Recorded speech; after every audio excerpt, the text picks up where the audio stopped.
Hello everyone, hope you are doing fine. Welcome to my YouTube channel. In our previous lecture, we discussed about what is data compression, why do we need data compression. Then we discussed about difference between data trimming, data deduplication and data compression. We'd also seen some advantages and disadvantages of data compression. Now let's discuss different methods used for data compression one by one. As we know that there are two types of method used for data compression. One is lossless method, another is lossy method. Lossless method used for data compression for text and program, and lossy method used to compress image, audio and video files. सबसे पहले ये समझते हैं कि lossless और lossy method होते क्या हैं. तो सबसे पहले मैं आपको लॉसलेस के बारे में बताती हूँ. यहाँ पे लॉसलेस मेथड होते हैं उसमें क्या होता है, आपकी एक ओरिजिनल फाइल है, आप इसे इनकोडर को देते हो, इनकोडर उसे कंप्रेस कर देता है और ये आपकी कंप्रेस फाइल बन जाती है. सपोज़ करो आपको ये वापस से ओरिजिनल फाइल चाहिए इस कंप्रेस फाइल से, तो ये कंप्रेस फाइल डिकोडर के पास जाती है, डिकोडर इसको डिकोड करता है और डिकोडर डिकोड करने के बाद हमें क्या दे देता है, वापस से ओरिजिनल फाइल. तो ये होता है हमारा लॉसलेस मेथड. और अगर मैं लॉसी की बात करती हूँ ना, तो वहाँ पे हम कंप्रेस्ड फाइल से ओरिजिनल फाइल नहीं बना सकते. रीज़न क्या होता है, क्योंकि हम वहाँ से कुछ बिट्स को रिमूव कर देते हैं, जो बिट्स हम वापस से रीजनरेट नहीं कर पाते.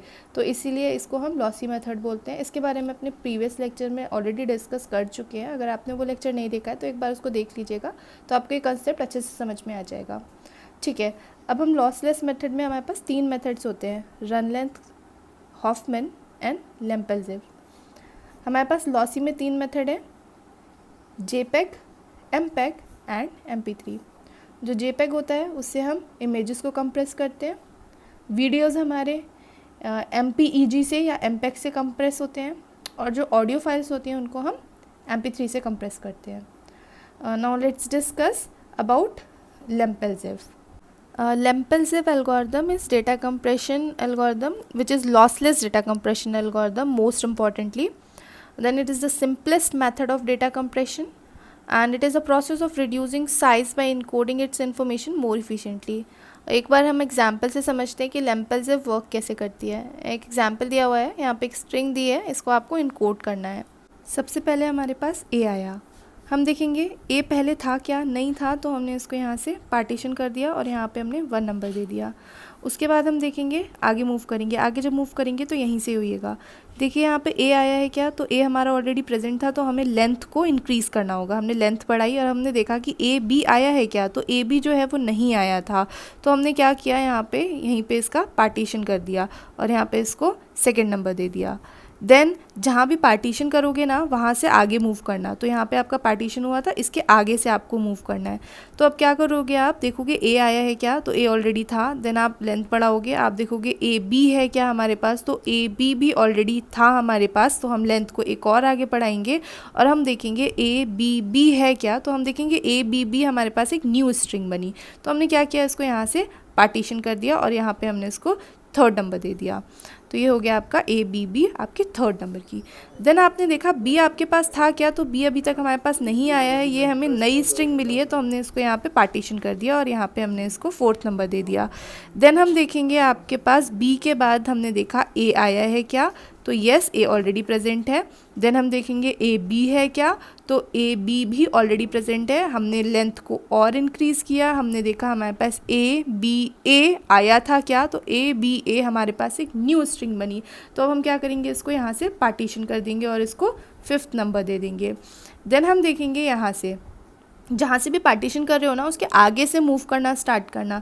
आप देखना यहाँ पे ए आया है क्या, तो यस ए ऑलरेडी है, हमने लेंथ आगे बढ़ाई. ए बी है क्या, तो यस हमारे पास ए बी भी है, तो हमने लेंथ को और आगे बढ़ाया. हमने देखा ए बी ए है क्या, तो यस ए बी है, तो हमने लेंथ को और आगे बढ़ाया. और हमने देखा ए बी है क्या, तो यहाँ पे ए बी नहीं था, तो हमने यहाँ से पार्टीशन कर दिया और यहाँ हमने उसको 6th नंबर दे दिया. देन हम आगे मूव करा हमने और हमने देखा बी आया है क्या, तो यस बी ऑलरेडी आ चुका है, तो हमने देखा इसका लेंथ आगे बढ़ा के कि बी आया है क्या, तो बी हमारे पास एक न्यू स्ट्रिंग बनी. तो हमने क्या किया, इसको यहाँ से पार्टीशन किया और हमने इसको 7th नंबर दे दिया. देन हम आगे मूव करेंगे, हम देखेंगे ए आया है क्या, तो यस ए ऑलरेडी आ चुका है, ए बी आया है क्या, ए बी भी ऑलरेडी आ चुका है। देन हम और लेंथ आगे बढ़ा के देखेंगे, ए बी बी है क्या, तो यस ए बी बी भी ऑलरेडी आ चुका है। हम लेंथ को और आगे बढ़ाएंगे, ए बी बी ए, तो हम देखेंगे ए बी बी ए हमारे पास अभी तक नहीं आया था, तो हमने इसको यहाँ से ही पार्टीशन कर दिया क्योंकि हमें एक न्यू स्ट्रिंग मिल गई और इसको हमने 8 नंबर दे दिया। अब हम यहाँ से आगे मूव करेंगे। हमने देखा बी था क्या, तो बी ऑलरेडी हमारे पास था, हमने लेंथ को इंक्रीज़ किया और हमने यहाँ पे इसको बी बी देखा। बी बी हमारे पास ऑलरेडी है क्या, तो यस बी बी भी हमारे पास ऑलरेडी है, लेकिन हमें यहाँ पे एक नंबर देना होगा, तो हम क्या करेंगे, इसको 9th नंबर दे देंगे। ठीक है, तो ये आपकी इस तरीके से आपने पार्टीशन कर लिया, इतना काम आपका पूरा हो गया है। जब ये काम हो जाएगा ना, तो एक बार आप इस टेबल को ड्रॉ करिएगा। इस टेबल में आप सबसे पहले पोजीशन लिखिएगा, देन सीक्वेंस नंबर लिखिएगा, then numerical representation and finally code. अब देखते हैं टेबल को फिल कैसे करना है। तो पोजीशन में आप क्या लिखोगे ना, जैसे जो आपके 1 से लेके 9 तक के जो भी नंबर आपने यहाँ पे जो पार्टीशन किया है ना, वो सारे पोजीशन पे जाएंगे। तो यहाँ पे 1 आ जाएगा, यहाँ 2 आ जाएगा, यहाँ 3 आ जाएगा एंड सो ऑन। तो यहाँ पे आपके अप टू 9 नंबर्स आ जाएंगे। तो इस तरीके से आप इसको फिल कर लेना। अब बात आती है सीक्वेंस में क्या लिखोगे। तो सीक्वेंस में कुछ नहीं लिखना है। जैसे आपका यहाँ पे 1 है ना, तो 1 पे आपका क्या है, ए है ना, तो यहाँ पे आपका ए आ जाएगा, समझे। ऐसे ही आपका 2 पे क्या है, ए बी है, तो यहाँ पे क्या आ जाएगा, ए बी। यहाँ पे देखिएगा 2 पे क्या है, ए बी, तो यहाँ पे क्या आएगा, ए बी आएगा। सिमिलरली आपको 3 पे देखना है, तो 3 पे आपका क्या है, तो 3 पे मेरे पास ए बी बी है, तो यहाँ क्या आएगा, ए बी बी आएगा। सिमिलरली आप 4 पे देखना, 4 पे आपका क्या है, बी है, तो यहाँ पे क्या आ जाएगा, बी आ जाएगा। देन आप 5 पे देखना, 5 पे क्या है, ए बी ए, तो यहाँ पे क्या आएगा, ए बी ए आ जाएगा। देन 6 नंबर पे आपका क्या है, 6 नंबर पे मेरे पास ए बी है, तो यहाँ पे ए बी आ जाएगा। देन 7th पे हम देखेंगे, 7th पे क्या है, तो 7th पे मेरे पास बी है, तो यहाँ पे हम बी लिख देंगे। देन 8th पे देखेंगे, ए बी ए, तो यहाँ पे ए बी ए आ जाएगा। एंड फाइनली 9th पे मेरे पास अगेन बी है, तो मुझे यहाँ पे बी लिख देना है। ठीक है, तो अब ये आपका हो गया। इसके बाद आती है बात न्यूमेरिकल रिप्रेजेंटेशन में क्या लिखना है। चलिए अब न्यूमेरिकल रिप्रेजेंटेशन लिखते हैं। सबसे पहले हम इसका लिखेंगे। तो ए का कोई प्रीफिक्स है क्या, नहीं है, तो ए को हम क्या लिख सकते हैं, फाई और ए, क्योंकि ए का कोई प्रीफिक्स नहीं है इसलिए यहाँ पे हमने इसको फाई ए लिखा। अब आती है ए बी की बात। तो ए बी का न्यूमेरिकल रिप्रेजेंटेशन कैसा होगा, हम देखेंगे ए आया था क्या इससे पहले, तो हाँ ए आया था। कौन से नंबर पे आया था, 1 नंबर पे आया था, तो ये हो गया 1। फिर हम देखेंगे बी, तो बी तो है नहीं, तो हमने इसको 1 बी लिख दिया, तो ये आपका ए बी के लिए हो गया। अब हमें न्यूमेरिकल रिप्रेजेंटेशन निकालना है ए बी का। तो ए बी को हम कैसे निकालेंगे, हम देखेंगे ए आया था क्या, हाँ ए आया था। हमने अपनी लेंथ को थोड़ा आगे बढ़ाया, हमने देखा ए बी आया था क्या, तो हाँ ए बी भी आया था। तो हमने क्या लिखा, ए बी कौन से नंबर पे आया था, 2nd पोजीशन पे आया था, तो ये हो गया आपका 2 और बी के लिए बी। तो ये ए बी क्या हो गया, ए बी था कौन से नंबर पे था, 2 पे था, इसलिए ये हो गया 2 और बी हमारा एज इट इज़ आ गया। अब हम निकालेंगे बी के लिए। हम देखेंगे बी इससे पहले कभी आया था क्या, नहीं आया था, तो ये क्या हो जाएगा अगेन फाई, क्योंकि कोई प्रीफिक्स नहीं है, और बी एज इट इज़। ठीक है, देन हम देखेंगे ए बी ए के लिए। तो ए बी ए के लिए हम देखेंगे सबसे पहले ए आया था क्या, हाँ ए आया था, तो हमें अपनी लेंथ को आगे इंक्रीज़ करना होगा। हम देखेंगे ए बी ए आया था क्या, सॉरी ए बी आया था क्या, तो ए बी हमारा 2nd पोजीशन पे आया था। ए बी ए अभी तक नहीं आया है, हमारे पास क्या आया है, ए बी आया है, और वो कौन सी पोजीशन पे है, 2nd पोजीशन पे। तो हम इसके लिए क्या लिखेंगे, ए बी के लिए 2, क्योंकि वो 2nd पोजीशन पे था, और ए को हम as it is note down कर लेंगे। देन हमारे पास हमें निकालना है ए बी के लिए। हम देखेंगे ए है क्या, हाँ ए है, हमने थोड़ा लेंथ आगे की। ए बी है क्या, ए बी भी है, लेंथ आगे की। ए बी ए है क्या, तो ए बी ए भी है, तो और ए बी ए बी है क्या, तो ए बी नहीं है, हमारे पास क्या है, ए बी ए है। तो ए बी ए हमारा कौन सी पोजीशन पे आया था, 5th पोजीशन पे। तो ये हो गया ए बी ए के लिए 5, और बी जो था हमने इसको as it is note down कर दिया।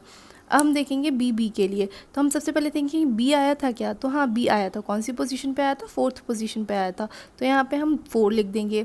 बी तो हमारे पास अकेला ही आया है और वो 4th पोजीशन पे आया था, उसके आगे जो बी है उसको हम as it is note down कर लेंगे।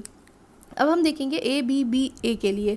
तो हमारे पास हमने देखा ए आया था क्या, हाँ ए आया था, चलो लेंथ आगे इंक्रीज़ करते हैं। ए बी आया था क्या, ए बी भी आया था, लेंथ आगे इंक्रीज़ करके देखते हैं। ए बी बी आया था क्या, तो ए बी बी भी आया था, कौन सी पोजीशन पे आया था, थर्ड पोजीशन पे आया था। चलो एक और आगे करके देखते हैं, ए बी बी ए आया है क्या, तो ए बी बी ए हमारे पास नहीं आया है, हमारे पास कहाँ तक आया है, ए बी बी तक। तो यहाँ पर और कौन सी पोजीशन पे आया, थर्ड पोजीशन पे। तो इसका न्यूमेरिक को रिप्रेजेंटेशन हो जाएगा 3, ए बी बी के लिए 3 और ए को हम एज इट इज़ लिखा रहने देंगे।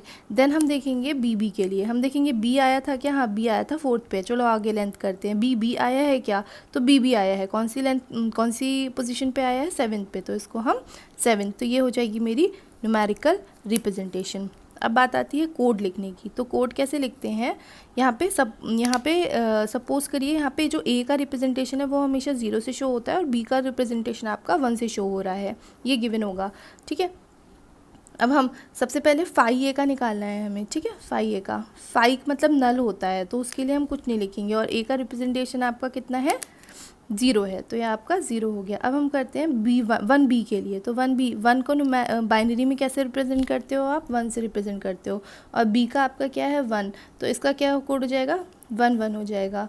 नेक्स्ट आपका क्या है, आप 2 बी के लिए निकालना है हमें कोड। तो 2 को बाइनरी से रिप्रेजेंट करने के लिए हमारे पास क्या होता है 1 0 होता है, और बी को रिप्रेजेंट करने के लिए हमारे पास दिया हुआ है 1, तो ये हो जाएगा 1 0 1 1 0 2 को रिप्रेजेंट कर रहा है और बी जो है वो 1 से हो रहा है। नेक्स्ट हमारे पास 5 भी आया, 5 हम किससे शो करेंगे 0 0 से। 0 0 से क्यों शो किया है, यहाँ पे देखो मैंने 5 के लिए कुछ भी नहीं लिया है और यहाँ पे मैंने 0 0 क्यों लिया है, सिंपल सी बात है। इससे पहले आपका जो कोड था, मतलब जो डेसिमल था वो 2 डिजिट से शो किया है ना, तो नेक्स्ट टाइम डेसिमल आपको 2 डिजिट से शो करना होगा। 5 की वैल्यू क्या होती है 0 होती है, तो यहाँ पे इसलिए हमने 2 से 00 लगाया और यहाँ पे कुछ भी 0 नहीं लगाया था, ठीक है। बस इतनी सी चीज़ याद रखिएगा। देन 5 के लिए आपने 0 0 लिख दिया और जो हमारा b है उसके लिए आपको क्या लिखना होगा 1 लिखना होगा। नेक्स्ट आपका क्या आया 2a आया, तो 2 को बाइनरी में शो करने के लिए हम कैसे लिखते हैं, 2 होता है हमारा 1 0 और हमारा a किससे शो हो रहा है 0 से, तो यह आपका हो गया 1 0 1, ठीक है। नेक्स्ट हमारा क्या आया, नेक्स्ट हमारा आया 5b। तो 5b को आप कैसे, 5 को कैसे शो करते हो बाइनरी में 1 0 1 से, ठीक है। 5 आपका 1 0 1 से होता है और b आपका कैसे शो हो रहा है 1 से, तो ये हो जाएगा 1 0 1 फॉर 5 और b के लिए 1, ठीक है। नेक्स्ट आपका आया 4b। 4 को आप बाइनरी में कैसे शो करते हो 1 0 0 से, और जो आपका b है वो आप किससे शो कर रहे हो 1 से, तो ये हो जाएगा 1 0 0 दैट इज़ फॉर 4 और b को आप 1 से शो करें क्योंकि गिवन है। देन आपका नेक्स्ट है 3a। 3 का बाइनरी रिप्रेजेंटेशन क्या होता है 0 1 1 और a हमारा गिवन है 0 से शो हो रहा है, तो ये हो जाएगा आपका 0 1 1 0, राइट। देन आपका लास्ट में 7 आया, 7 को बाइनरी में रिप्रेजेंट करने के लिए 0 1 1 1 1 ये होता है। तो ये आपका पूरा हो गया कोड। अब इस कोड को आप इस तरीके से लिख देना और ये आपका क्वेश्चन जो है वो सॉल्व हो गया है। कहीं कोई डाउट होगा तो कमेंट सेक्शन में मुझसे पूछ लीजिएगा। Thank you for watching.